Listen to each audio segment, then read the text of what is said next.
그의 이름은 에녹. 그는 족보속 한 줄로 지나가기에 너무나도 신비롭고 조용한 인물이었습니다.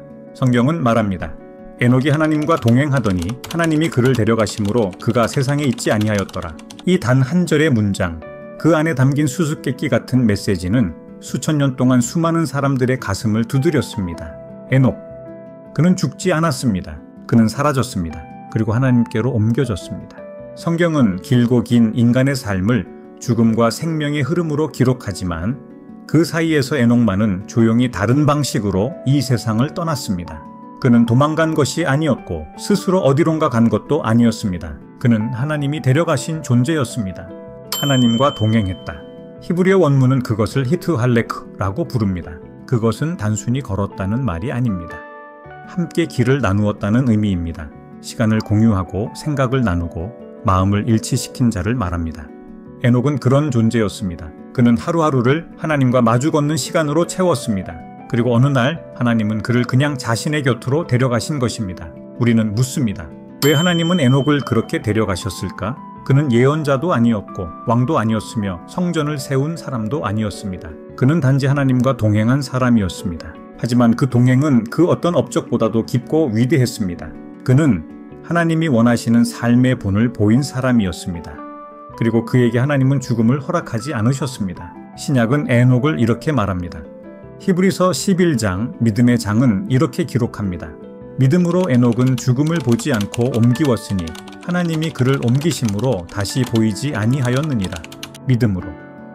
그의 들림은 초자연적 현상이 아니라 하나님과의 깊은 신뢰의 결과였습니다. 그는 단지 거룩했던 것이 아닙니다. 그는 하나님의 마음을 이해한 사람이었습니다. 그 믿음이 그를 죽음을 넘어 하나님의 공간으로 인도했습니다. 그리고 놀랍게도 성경 전체에서 죽음을 보지 않고 하늘로 들림받은 사람은 단 2사람뿐입니다. 에녹, 그리고 엘리야입니다. 엘리야는 불수레를 타고 하늘로 올라갔습니다. 제자들은 그를 따라잡지 못했습니다. 그 장면은 두려움과 경외로 가득 찬 말 그대로 신비의 순간이었습니다. 에녹 역시 그렇게 사라졌습니다. 그러나 그는 조용히 아무 장면 없이 하늘로 이끌려 갔습니다. 그리고 우리는 또 하나의 문서를 만납니다. 정경은 아니지만 오래도록 존중받았던 문서 에녹서입니다. 그곳에서 에녹은 더 이상 사라진 인물이 아닙니다. 그는 하늘의 여행자입니다. 하늘을 오르내리며 천사들과 교제하고 미래의 심판과 비밀들을 하나님으로부터 직접 들은 사람으로 묘사됩니다. 에녹서는 환상과 상징으로 가득합니다. 그러나 그 안에는 한 가지 메시지가 흐릅니다. 하늘은 열려 있고 그 세계는 단지 신비가 아니라 계시이다. 신약 유다서 1장 14절에는 에녹서가 인용됩니다. 아담의 7대 손 에녹이 이르되, 비록 정경은 아니지만 그 시대 사람들에게 에녹서의 메시지는 익숙하고 깊었습니다. 하늘의 세계, 심판의 그림자, 그리고 다시 오실 그 날을 준비하는 이야기입니다. 그렇다면 우리는 묻습니다. 에녹의 사라짐은 휴거의 전조인가? 그의 들림은 오늘날 우리에게 어떤 의미가 있는가? 성경의 종말론, 그 중에서도 휴거에 대한 신학은 지금도 여러 의견으로 나뉩니다. 하지만 한 가지는 분명합니다. 에녹은 하나님이 그를 먼저 데려가신 사람입니다. 심판 이전, 노아의 홍수 이전, 세상에 어둠이 몰려오기 전 그는 먼저 빛 가운데로 옮겨졌습니다. 그것은 단지 한 개인의 들림이 아니라 어떤 시대의 종말과 새로운 시작을 알리는 상징이기도 했습니다. 그리고 그 상징은 지금도 우리에게 말을 겁니다. 에녹이 들림을 받은 사건은 단지 과거의 신비로 남아있지 않습니다. 그것은 수천 년을 뛰어넘어 오늘날의 신앙인들에게 아주 중요한 하나의 질문을 남깁니다. 그의 들림은 앞으로 올 휴거의 예표인가? 기독교의 종말론은 종종 들림을 이야기합니다. 그것을 우리는 휴거라고 부릅니다. 어느 날 아무도 모르게 믿는 자들이 이 땅에서 사라지고 하나님의 곁으로 불려 올라가는 이야기. 그 시작점에 사람들은 에녹을 놓습니다. 그는 하나님께서 이 땅에서 직접 데려가신 사람입니다. 에녹이 들림을 받은 직후 세상은 거대한 심판, 곧 노아의 홍수를 맞습니다. 이 흐름은 어떤 예감처럼 다가옵니다. 의인은 먼저 사라지고 그 뒤에 어둠이 덮친다는 패턴입니다. 마태복음 24장 37절은 말합니다. 노아의 때와 같이 인자의 임함도 그러하리라. 그날은 알 수 없지만 그날은 분명히 오리라 하신 말씀처럼 에녹의 들림은 앞으로 다가올 하나의 장면을 살짝 보여준 것이었을지도 모릅니다. 에녹과 엘리야 2사람은 죽음을 보지 않았습니다. 그리고 성경에서 2 증인에 대한 이야기가 등장합니다.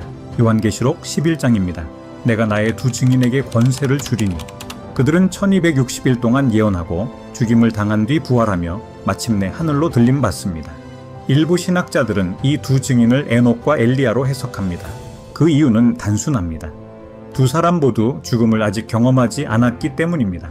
한번 죽는 것은 사람에게 정하신 것이요. 그 말씀대로라면 그들의 죽음은 아직 이루어져야만 하는 이야기입니다. 비록 정경은 아니지만 에녹서에는 에녹이 하늘의 비밀을 본 자로 묘사됩니다. 그는 단지 사라진 이가 아니라 천사들과 함께하며 하나님의 계획을 엿본 자였습니다. 그의 삶은 시대의 전환을 알리는 신호였고 그의 들림은 그 시대의 영적 지도를 바꾸는 사건이었습니다. 우리는 이제 다시 오늘 이 시간 속으로 돌아옵니다. 에녹은 우리에게 말합니다. 하루하루를 하나님과 걷는 삶이 영혼을 여는 열쇠이다. 그는 사역자가 아니었습니다. 그는 제사장도 선지자도 아니었습니다. 하지만 그는 하나님과 친밀했던 사람입니다. 그의 업적은 말씀을 선포한 것이 아니라 하나님의 걸음을 조용히 함께 걸었다는 사실입니다. 에녹의 365년, 그 숫자는 달력의 한 해를 닮았습니다. 마치 우리에게 말하는 듯합니다. 내 삶의 매일이 하나님과 함께하는 해가 되기를. 하루하루 침묵 속의 기도, 작은 친절 하나, 정직한 마음 하나, 그것들이 모여 에녹의 삶이 되었습니다. 오늘날 우리는 종말의 시대에 살고 있습니다. 전쟁, 기근, 불안, 자연의 격동 등 이 모든 흐름 속에서 많은 이들이 묻습니다. 우리는 곧 그날을 맞이하게 될까? 에녹처럼 들림받을 준비가 되었는가? 그러나 성경은 우리에게 날짜를 묻지 않습니다. 성경은 단 하나의 질문을 던집니다. 당신은 지금 누구와 함께 걷고 있습니까? 에녹은 종말의 경고이기도 하지만 무엇보다 하나님과의 관계에 대한 초대입니다. 그의 들림은 도망이 아니었습니다. 그것은 결실이었습니다. 하나님이 함께한 사람, 하나님이 믿은 사람, 하나님이 직접 데려가신 사람. 에녹은 그 믿음으로 죽음을 넘었습니다. 오늘 당신도 그 걸음을 시작할 수 있습니다. 큰 일을 하려 하지 않아도 됩니다. 에녹처럼 단지 하나님과 조용히 걸어가는 삶을 택하세요. 그 여정의 끝에서 하나님은 분명히 말씀하실 것입니다. 이제 나와 함께하자. 오너라. 하나님과 동행하는 자는 그의 마지막을 두려워하지 않습니다.